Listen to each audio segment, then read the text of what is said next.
Hello, welcome to Rational Investing. My name is Cameron Stewart, CFA. Thank you very much for watching the channel, all the comments and subscribers. I greatly appreciate it. This week up, we're going to go through Alibaba. The stock has been absolutely crushed these last several weeks, if not month, for the threat of delisting. The stock is literally one third of the value it used to be only 6 months ago. So if you're in the stock already, you're sitting on losses. What do you do with those? If you haven't bought the stock, let's review the financials, set a new forecast, and figure out what kind of risk return we get by owning the stock over the next 10 years. You ready? Let's get to work. Okay, we're going to look at Alibaba, but before we do that, let's recap the 5 key attributes that we use to value all securities analysis that we do here at this channel. Number 1, top line revenue growth. It's got to be growing. Number 2, EBITDA earnings. We want earnings growth. Number 3, strong free cash flow. Number 4, low debt. That's less than 3 times debt to EBITDA. And 5, we want a well-priced stock. Those 5 key attributes we use as a framework to be able to classify what is a stock good to review, to dig in deeper, or what do we just simply discard because it doesn't produce cash flow, it's got too much debt, it's not even close to being well priced. So we want to create a list that we keep off the shelf of critical stocks that we would love to own. And then when the market takes a bath, such as Alibaba, let's dig into it, see if it's worth buying today.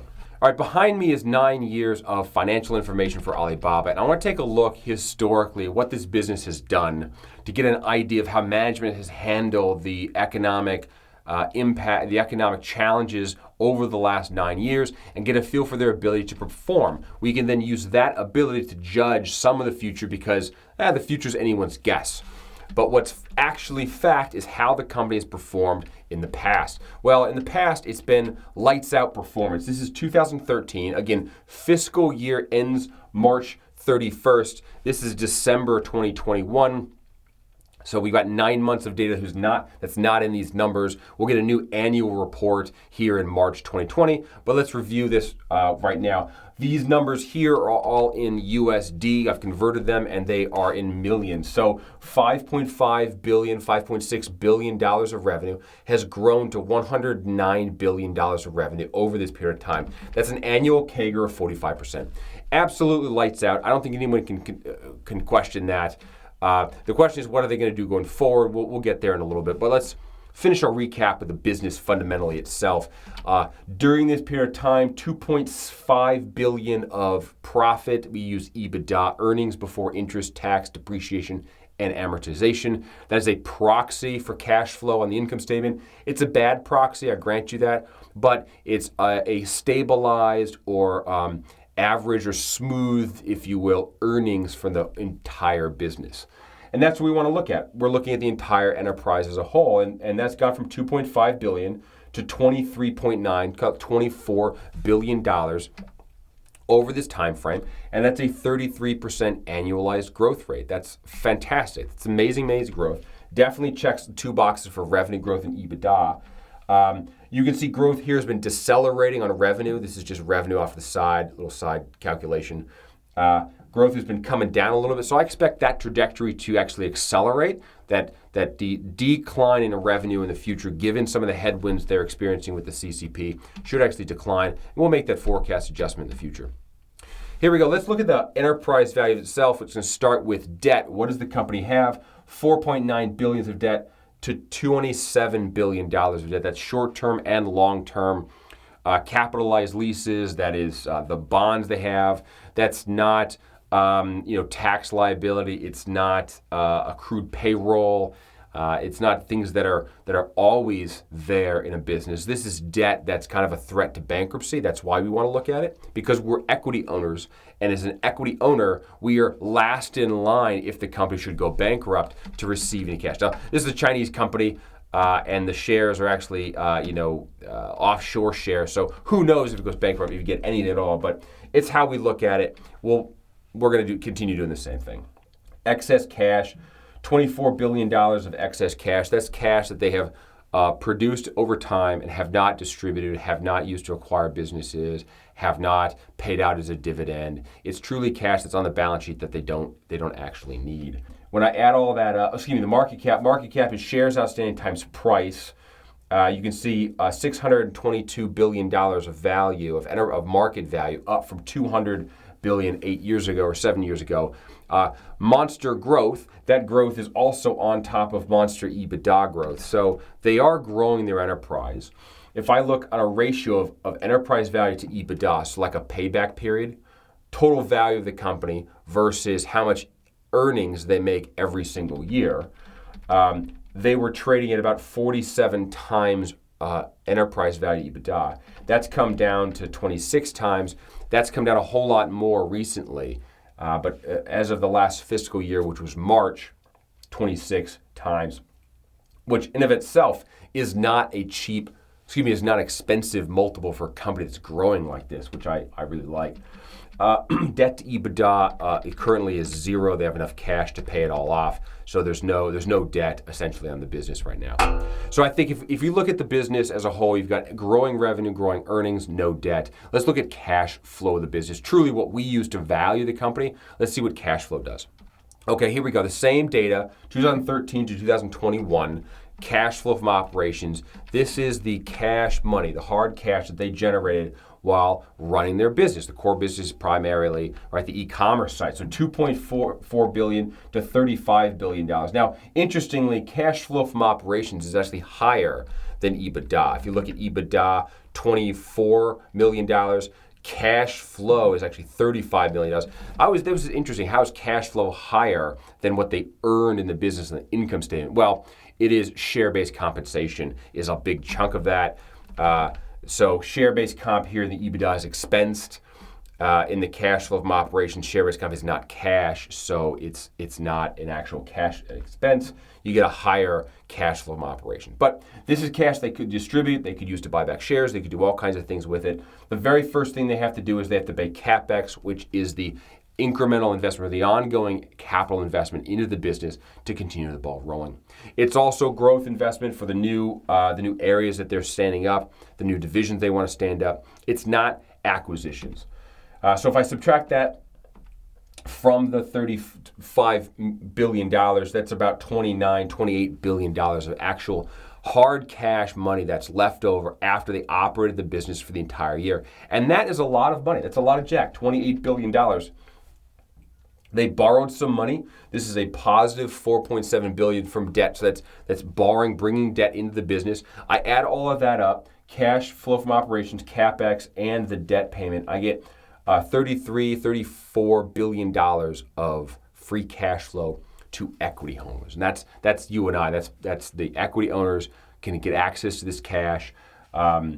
They borrowed some money, so this is abnormally high. I wouldn't take this and stretch it forward, even though they have very little debt, and they continue to borrow, and you could contribute it to the cash flow from equity owners. I'm not going to do that just to be extra conservative, but what I wanted to point out really is long-term free cash flow to equity is large, positive, and growing in line with revenue, in line with EBITDA, in line with cash flow from operations, which is great because that gives me kind of a smell check on the accounting that what they're reporting on the income statement is passing through to the cash flow statement and showing up in the cash flow to equity. So I like that. If we butt this up against the shares outstanding, the 2.7 billion shares outstanding, I get $12.30 free cash flow per share, and this has obviously been going up nicely over time. Share price in the USD is BABA ticker, and then a yield, cash flow yield. Now this price here is half that now. It's $125 a share currently, down significantly. So if you look at it in terms of yield basis, yield is significantly higher than it has been historically. But this is the framework that I want to look at, is just generally how's the business been operating historically. Rapid growth, very profitable, low debt, extremely successful. Now the question is, what are they going to do? What are they going to do going forward? Now, if you want to know how to put a sheet together like this or get this Excel sheet, I do teach a course. It's at cashflowinvestingpro.com. You can check it out. I give you this template, and I teach you what's behind all these numbers and how to fill this thing out so you can make the analysis of the stocks that you want to look at. But enough about that. We'll get to more of that in the future. Let's just go through and figure out how do we want to forecast this business. And what I've done is I just said, let me look historically at what this business has been doing. So I said, here's revenue, and here's revenue that's been growing over time. These are historical here. So revenue has been decelerating. And what I want to do is to be conservative, I'm going to take revenue and I'm going to continue to have it decline over time. So I'm going to take the revenue growth and I'm going to break it down a lot. 10% annually going forward. I still think that they can continue to grow because China should continue to grow as an economy. As the middle class grows, they should continue to use the Alibaba service. So I do think that's going to continue. And I think the CCP will allow them to operate because they're so huge, they're just going to slow them down, which is kind of like a tax. Essentially, that's how they want to run their economy. So I'm not necessarily judging it. What I want to do is look at a conservative approach to revenue and then see if the shares can pencil out at that level. So this is what I'm doing, taking revenue growth down significantly. I also want to take a look at EBITDA margin, and the EBITDA margin has been really, really large. And this is very, a 40% EBITDA margin in this particular year, 2017, is absolutely massive. Facebook has 45% margins. And they have no actual product. These guys have a logistics business that they have to facilitate, which is tremendous. But that margin has been coming down as they get bigger. And so what I've done is I just want to assume a 20%, that this will continue to fall. It's essentially like a tax that the CCP is imposing onto this company. And by me lowering the margin, I'm essentially saying they're going to be paying these fines every year. The CCP might even push other personnel into the organization, which is going to kind of inflate their operating expenses, and they're going to make less. So we're saying growth is a lot slower and earnings are a lot less. What does that do? That produces an EBITDA forecast I'll get to in a second. I also looked at cash flow from operations and some other information to forecast cash flow. But let's take a look and see what we get. Okay, behind me is a forecast for Alibaba. I'm using EBITDA, and I'm pulling the forecast that we built earlier through 2022, $25 billion. Now, when I look at their trailing 9 months, I think this is close to where they're going to land. And I grow that going forward at the 10% per year on revenue with a fixed kind of 20% margin, and I get this stream of EBITDA. And if I sit back and look at it, it's basically a little over doubling in 10 years, which I don't think is unreasonable for a company like this. It's definitely strong, so the return better be sizable for this type of assumption. I think there's some risk around this, but I've lowered this number considerably from what they have done in the past as kind of a hedge. And that's the way I'm approaching this: lower growth, lower margins as my hedge. I then apply a 20 times enterprise value market multiple to these earnings. Obviously, they've slowed, so they're not going to be have as high a multiple. They're currently at 26. They've been in the 30s. So I think bringing that multiple down again is another way to say, hey, this business is not going to grow as fast. It's not going to be as valued as highly. We need to bring that down a little bit. Then a little bit of debt, cash, and I get a market cap of $1.2 trillion. Divide by the number of shares outstanding, I get a $454 price target for Alibaba out 10 years. Now let's take a look at cash flow and see what we get. Okay, cash flow is the same principle. What I do is I took the EBITDA and I assumed some taxation, some CAPEX, no debt plus or minus, and I get a free cash flow to equity. Divide that by the shares outstanding, and I get this stream of cash flow per share, which is based off the EBITDA growth rate. What I've doing is I've got 19 times almost $20 per share, roughly double what it had previously. I've applied a 4% free cash flow yield, and I get a $495 price target long-term for these shares, which I think is conservative. I think our last assessment when we looked at Alibaba last year, I had almost $1,000 price target. I still think that's achievable if the CCP allows them to continue to operate, or they find other areas in which the globe to operate. But as a precaution to see if the current share price is justified or not, I am haircutting dramatically the pricing and saying is the current value there or not? All right, let's take a look at what we get when we do this. So what I've done is I've combined the two forecasts, averaged them, $474. You can buy it right now, all the shares you want at $123 a share on the NYSE. I think there is risk to this number going further down. Delisting is a big issue. If they actually go through with it, it's going to be a lot of money management companies that can't hold over-the-counter stocks. And that number could go down. So if you're looking to buy the stock, read all the disclosures, read the annual reports, and then B, you're going to be in there for a long, long time. So don't think you're getting out anytime soon. All right, so long-term forecast, $474. If I pump this into a quick IRR calculation, right?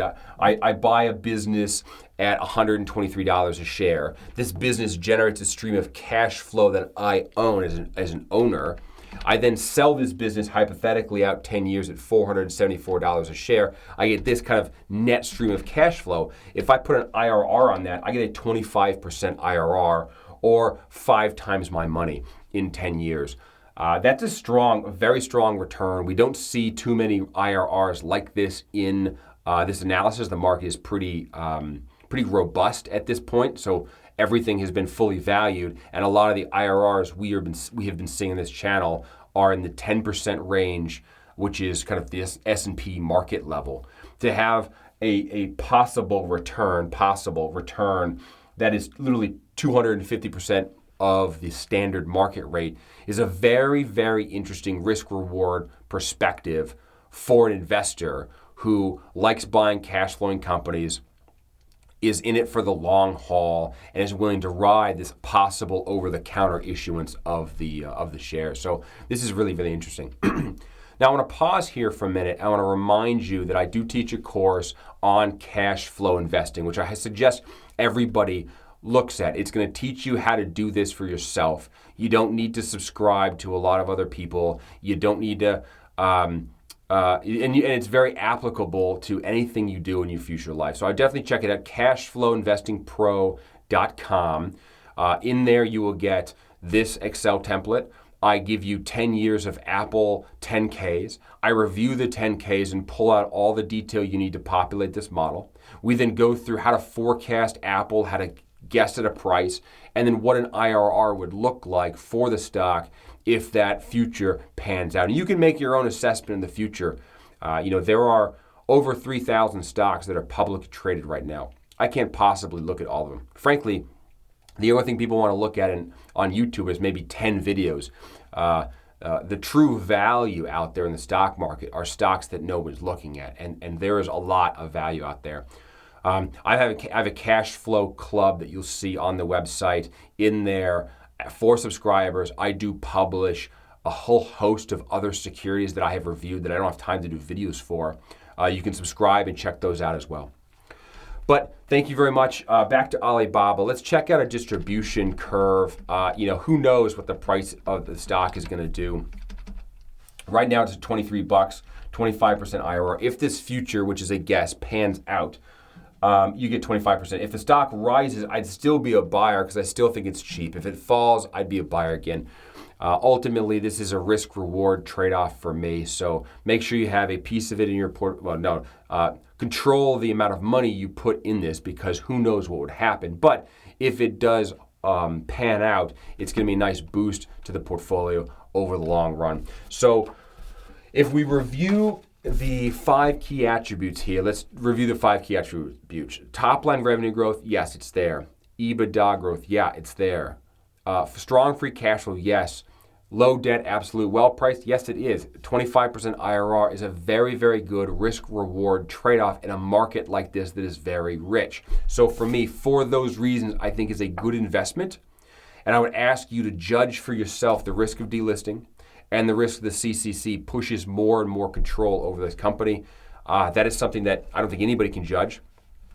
So the idea is, is the stock giving you enough reward for the risk you're taking? And a 25% IRR over 10 years on your money, or 5 times your money, is a significant reward in this robust market, and I think it deserves a second look. Thank you very much for watching the channel. My name is Cameron Stewart, CFA. Don't forget to hit the subscribe button. Let me know your comments down below, what stocks you'd like to see. Really appreciate all the views. Thank you very much. Take care. Bye-bye.